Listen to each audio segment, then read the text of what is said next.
Si Dieu est pour nous, qui sera contre nous? Avec Dieu, nous ferons des exploits. C'est lui qui écrasera nos ennemis. Bienvenue à MGF, numéro 23. Le psaume 60, verset 12 dit « Avec Dieu, nous ferons des exploits. Il écrasera nos ennemis. » Nous continuons avec notre sous-thème « Les ennemis de notre destinée ». Qui sont les ennemis que Dieu écrasera? Les ennemis des enfants d'Israël étaient des armées. Mais pour toi, enfant de Dieu, qui sont tes ennemis? Ton ennemi est tout ce qui représente un frein ou un obstacle dans ta marche avec Dieu et dans ta vie personnelle. Si accomplir la destinée est la chose la plus importante de la vie, alors l'ennemi de ta destinée est à redouter. Le piège est que tant que tu penseras que ton ennemi est ton prochain, tu n'accompliras jamais ta destinée. Après Satan, l'ennemi en tête de liste, c'est la détresse. Cet hymne de David pour enseigner, dans le psaume 60, le verset 11, il est dit « Donne-nous du secours contre la détresse ». Que Dieu te délivre de la détresse.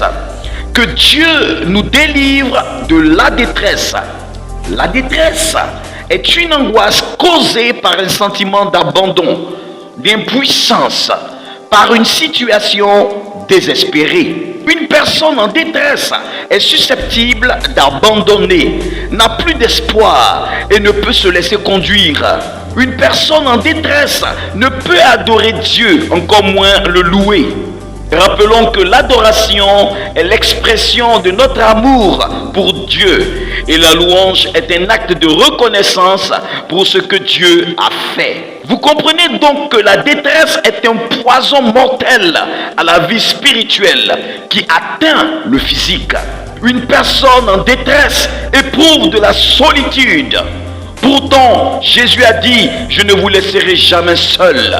Tu n'es pas seul, bien-aimé, dans cette épreuve. La Bible déclare que celui qui est en vous est plus grand que celui qui est dans le monde. David marchait seul dans l'ombre de la mort. Mais toi, enfant de Dieu, tu as le Saint-Esprit avec toi et en toi. Quel est le remède contre cet ennemi de la destinée? Le remède contre la détresse est le courage. Comment pouvons-nous reprendre le courage? De la même manière qu'Ésaïe a repris courage en réalisant que l'Éternel l'a appelé dès le ventre de sa mère. Il a mentionné son nom dès avant sa naissance. Amen. Il a rendu sa bouche pareille à une épée tranchante. Il a couvert de l'ombre de sa main. Il a fait de lui une flèche aiguë. Il a caché dans son carquois. L'Éternel lui a dit, « Tu es mon serviteur, par toi je montrerai ma splendeur. » L'Éternel est celui qui t'a formé dès ta naissance pour être son serviteur, pour ramener à lui Israël encore dispersé. Tu es honoré aux yeux de l'Éternel, selon Ésaïe, le chapitre 49, le verset 2 et 5. Lorsque nous découvrons que nous sommes des flèches cachées dans son carquois, Dieu devient notre force pour ramener à lui ses enfants dispersés. Dieu nous utilise pour ramener à lui ses enfants égarés, bien-aimés. Nous sommes utiles pour le monde.